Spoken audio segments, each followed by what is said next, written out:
Welcome to the Ricky Matthews Show from the Citizens Bank Studio. Hope you're having a great day as we continue to celebrate all the amazing people of this great state. Listen, I had the opportunity this week to moderate a mayor's forum at over in Ocean Springs. It was terrific. I love to be part of that. I appreciate the organizers inviting me.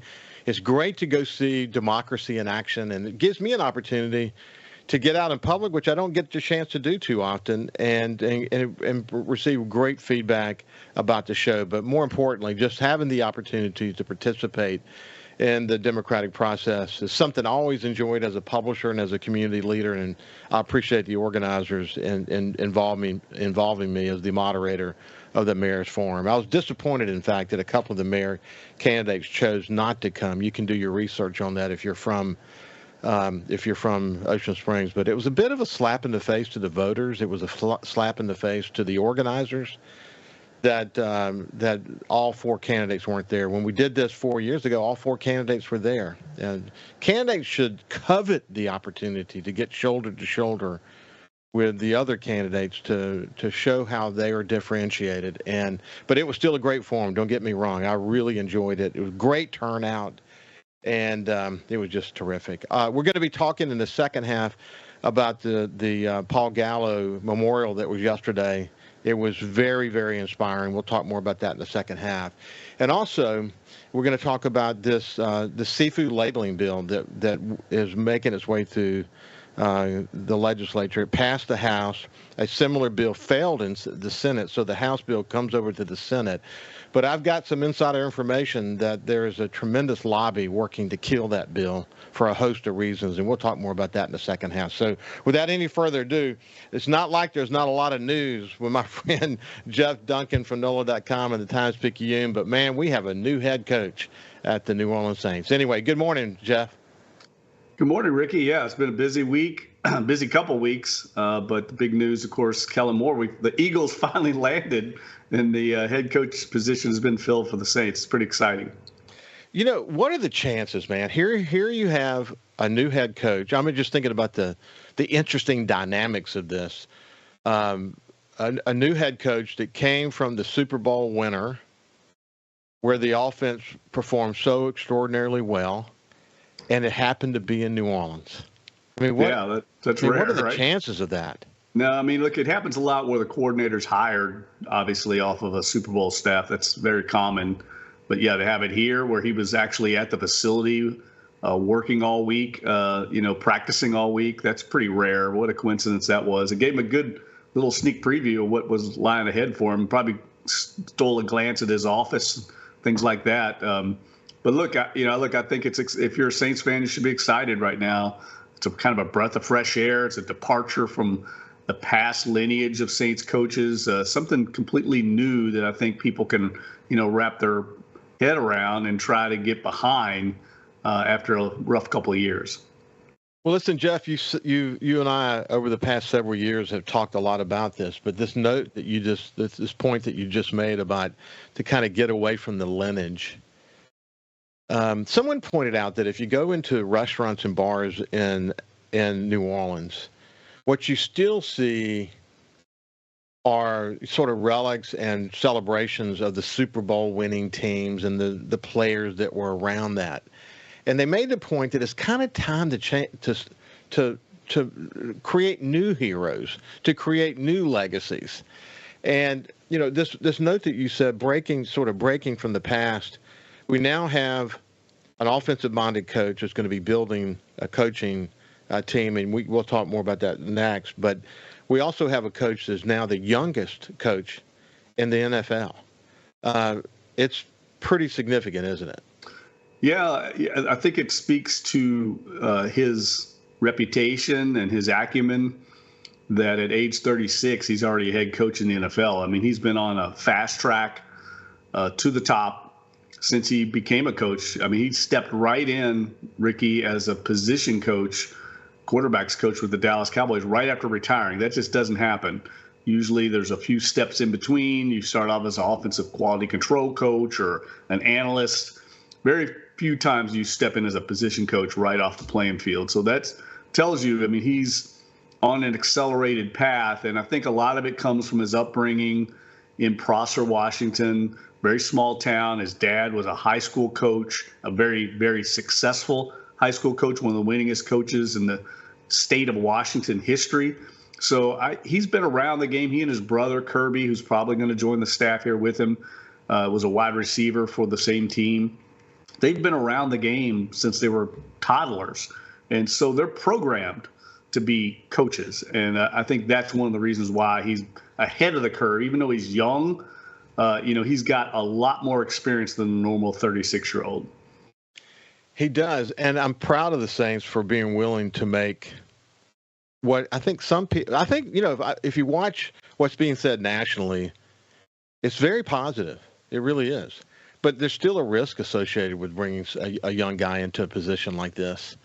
And the Saints showed that they were willing to go in a different direction. And it's really a fundamental point, isn't it? Yeah, I think it's the overriding point. And, he's going to have support. I mean, my column that I'm writing is going to be about that. I mean, Kellen Moore is not going to turn this thing around by himself. I mean, It's not going to. I mean, this is a big job. There's a lot of challenges. He's going to need the support of the entire organization. They've got to get better everywhere, not just at head coach and staff. And that is my point. I mean, it'll swallow him up, Ricky, if he doesn't get better support from the general manager, the front office, everyone involved. Good coaches like this get swallowed up all the time. Look at Cliff Kingsbury. He was every bit as highly regarded an offensive mind, went to Arizona, kind of a dysfunctional organization, and failed. And now we see him back in Washington being very successful as the offensive coordinator with Jaden Daniels, and he's going to get another head coaching job somewhere. And I guarantee he's going to go somewhere that's functional. So you see what I'm saying? You've got to be functional all around the head coach, and they've got to have their full support and give him the resources needed to be successful, because this is going to be difficult the first couple of years. I think it might be more difficult than when Sean Payton took over in 2006 because of the challenges with the salary cap and the aging roster. He's going to need a long runway to get to where he wants to be. Well, I mean, look, you think about Sean Payton. What began the dynasty was the most important decision they made in bringing Drew Brees on. Yep. And Kellen Moore is hyper focused on who his quarterback's going to be, because you don't win in this league without fundamentally strong quarterback. Yeah, it's the top priority. It's got to be the number one priority. Now we'll see what he's going to do at quarterback. That's part of the issue, is they've got, they've boxed themselves in a little bit with Derek Carr, and that was done a year ago. It was a really bad mistake they made a year ago, very misguided. But I understand why they did it, because Dennis Allen was trying to win. He was under pressure. He was desperate to win. So they re-upped and restructured the contract for Derek Carr. They didn't have to do that, but they did it to try and win last year, and it failed miserably. And it kind of stuck them in a hole contract-wise with Derek Carr. So these are the decisions you and I have talked about before. You have to go back sometimes and get to the root of the problem. The root of the problem the Saints have goes back years of restructuring deals for players, aging players, or players where they didn't have to, where they were just trying to get through to the next year to win. And there was no real long-term vision there. It was kind of a year-to-year Band-Aid process to get under the cap every year. And everyone would praise them. Oh, the Saints got under the cap. Well, of course, they're always going to get under the cap, but there's a cost to doing business that way, and we're kind of seeing it right now. Well, it was interesting. I read a story about the Philadelphia Eagles, and they were in a similar place. I mean, in terms of, kicking the can down the road. Now, they were really, really successful in drafting and building their core. As you well know, they've got a core of young players. But they also had cap issues, and they also kicked down the road. But the difference between the Philadelphia Eagles and the Saints, as you well know, and you taught us, that their core best players are old. And so they got some big-time decisions to make. Yeah, the Eagles were in a window to win a Super Bowl. The Saints aren't. That's the difference. Like when the Saints were doing this with Drew Brees at the end of his career, it made perfect sense. You had a Hall of Fame quarterback. You're trying to win at the end of his career. You got a great team. You're winning 13 games a year. Do everything you can to win another Lombardi. Makes sense. Not when you're in full-blown transition post Drew Brees. That's the mistakes they made, and that's why they're at where they're at. The Eagles, obviously, were able to do it. They have a young core in place. The Saints don't. The Saints have an old core. So none of this has made sense. And it's going to force them to bite the bullet here, I think, in a hard way this next season and maybe a year after. Yeah. I was also seeing that, if they make, I was looking at some potential projections on the decisions they can make. Next year was ugly. Next year was ugly in terms of what I read. But in 27, they can start to see the light. And if they make the right decisions, they can start to recover. Listen, I want to circle back on something when we get back on the other side about, sometimes the best offensive coordinators don't become the best coaches. And when you look at the numbers around Kellen Moore, boy, his offenses have really performed well. So when we come back, we'll continue our conversation. Welcome back to the Ricky Matthews Show from the Citizens Bank Studio. We're spending time with my friend Jeff Duncan from NOLA.com and the Times Picayune, and I was bragging about him before we started the show. We've been so lucky to have Jeff as a regular on Fridays for a number of years now. It's just terrific to have the ability to tap into Jeff, and I personally look forward to it. I hope you enjoy it. I know the feedback I get is awesome. People know who Jeff Duncan is. And anyway, Jeff, I really appreciate you, my friend. Thanks, Ricky. I enjoyed doing it, man. And I can't wait to now that we've gotten through Super Bowl and gotten the coach hired, get a little downtime. I'm going to get over to the Gulf Coast where I love so much. I can't wait to get back over there and spend some time, man. It's been too long. Yeah, come over and go fishing with us one afternoon. We literally, within 5 minutes, we were fishing. I love it. So you need to come over. Redfish are biting as we speak. Hey, listen, Jeff, I wanted to just circle back on one point. You made the point about Kingsbury, and there have been other examples like that where they went in to be a head coach and then just failed miserably. But they're great coordinators. He'll have an opportunity to come back again.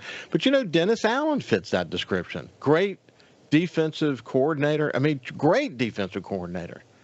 But just didn't have what it takes to be a head coach. And sometimes you just have to sort through that. A lot of times you don't know. You can never know until that person is pushed into that situation. I've seen incredible leaders emerge from places you would have never expected them to emerge. And I've seen leaders who you would have thought would have been a screaming success fall flat on their face. Sometimes you don't know until they get into the heat of battle, and that's what's going to happen with Kellen Moore. But when you look at his success, if you go, I saw an analysis of his offenses over since he became an offensive coordinator, and his offenses would have been in the top 5 every year.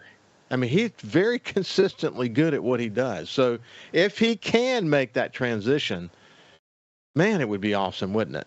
Yeah, here's the thing that I think gives you reason to be confident that he can make the transition. He's one of these guys, and I'm a big believer in this, Ricky. I think you probably would agree. Certain people are set up through their makeup, their upbringing to be successful, right? I call them achievatrons, right? That Drew Brees was an achievatron. He was going to be successful. You could have taken Drew and have him run a bank, and he'd run a great bank. He would have been successful. He's just one of these people. That's the way they're wired to achieve. And I think Kellen Moore fits into that same umbrella. He's achieved everywhere he's been. He was a great high school quarterback in Washington State. No one hardly recruited him. He's got a lot of Drew Brees in him. He kind of was overlooked as a prospect because he wasn't big enough like Drew. So he has a chip on his shoulder. He goes to Boise State, red shirts, didn't even play as a freshman, and then comes on and is the winningest quarterback in NCAA history, wins 51 games in college and breaks all these records.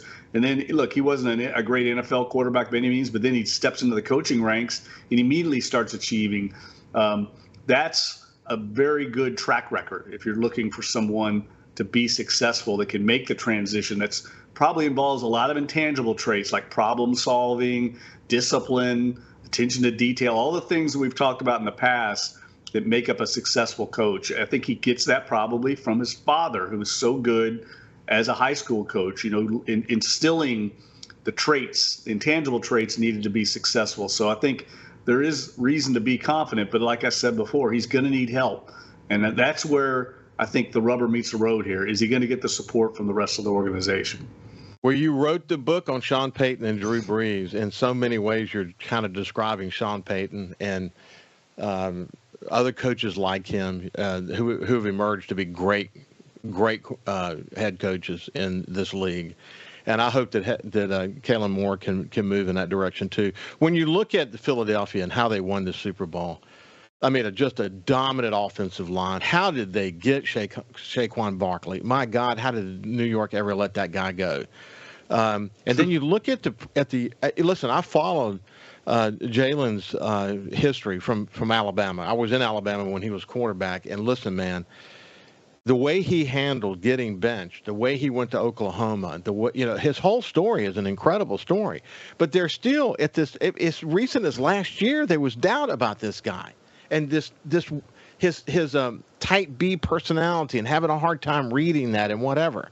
So even though he had the pieces to win, I'm saying Kellen Moore now, he still had to put those pieces together and make them perform at a very high level. And, dude, he did that. I mean, it's incredible watching that offense. Yeah, I think what he's done is what all good coaches do, Ricky. I mean, he plays to his strengths. He leans in to his personnel. And I've said this to you a number of times.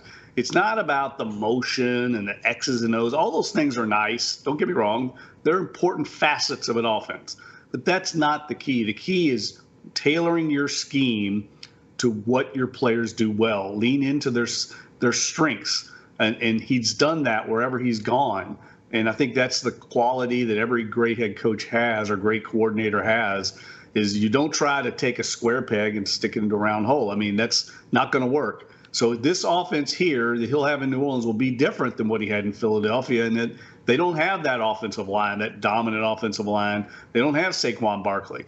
So they're going to have to play to the strengths of the offense, which is the two skilled receivers. Taysom Hill's back, which I think he will be. Alvin Kamara. That's the strength, and they're going to have to rebuild the offensive line, and that's really, to me, the critical part of this offense going into next season. Can they get the offensive line back to what it once was, because it's really fallen off the last few years. And look, you can't do anything on offense if your line's not any good. It doesn't matter who's calling the plays. Yeah, we've if there's a compelling statement about that, it's the last 2 years. Hey, listen, you mentioned by accident Brandon Ingram a few minutes ago, but next week we'll talk about the Pelicans a little bit, because that's been a disaster to watch. Hey, listen, we would be remiss if we didn't stop for a second and talk about how New Orleans did an incredible job hosting the Super Bowl. And, people have been making arguments that what New Orleans brings to the table, this spirit, the geography, how it connects together, the restaurants, the quarter, the security, but all of that, it's hard to match it. That they should be forced into the rotation of Super Bowls. They did such a great job. Yeah, and it's not just us saying it, because we're all shameless self-promoters here. It's really the national voices speaking up. And look, I had NFL executives telling me that. I mean, they would love to come back here every 5-6 years if they could. And I think we're going to get probably the 2031 game, which is a quick turnaround. I mean, that'll be 5 years from now, 6 years from now.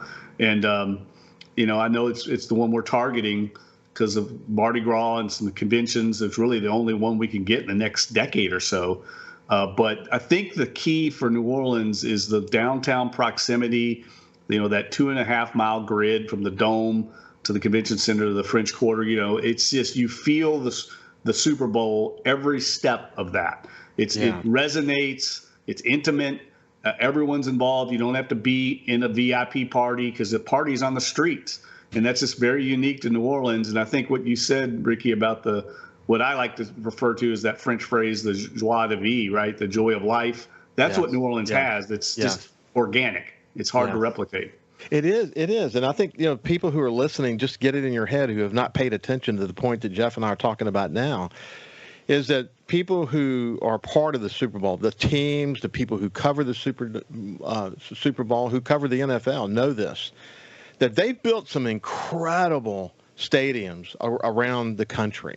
But a lot of those stadiums are over there, way over there. You got to get in a town car to get there. And there's just not a connection between the place where the game is played and the place. And in the case of New Orleans, it's all there. It's all together, and it does create this massive street party that everyone was talking about. Everyone felt like they were part of something. You could walk down the corner, or hell, you could be anywhere, any street, walking through the warehouse district or going down Magazine Street or wherever, or even the Mississippi coast, and run into somebody who is a celebrity, or it's just everybody wanted to experience that. It was special. Yeah, it really was, and it's probably the best Super Bowl we've had here since I've been here. I've been to experience 3 of them, and I've been to over 15. I've been to 16 Super Bowls all over the country, and that ranks right at the very top. Because of all the things you mentioned, the intimacy, the resonance of the game itself. I mean, I was down in the quarter. I don't go to the quarter very often, but I was down there all week, and it just built every day. You could feel the energy, enthusiasm as more and more fans got in town. And by Friday, man, Ricky, it was over the top. It was an incredible scene. We had great weather, so everything just kind of fell in place. And credit to the local officials for pulling it all together. A lot of planning, years of planning, but it really came out great. I'll say this in closing: they totally missed the mark on the halftime show. I mean, totally. I can't imagine how bad they missed it. They could have had Lil Wayne and this assortment of amazing New Orleans artists that could have blown people's minds around the world, and they missed the freaking mark. Unbelievable. But I'm not talking about that now, because at the end of the day, the most important message is New Orleans showed out big time for this deal, and they really may have secured themselves a place in history for many, many years to go as it relates to future Super Bowls. Hey, listen, Jeff, it's been a pleasure to spend some time with you, my friend. All right, Ricky, we'll talk next week, buddy. You bet. Thank you. Hey, we'll be with JT Mitchell from SuperTalk Mississippi News after this break.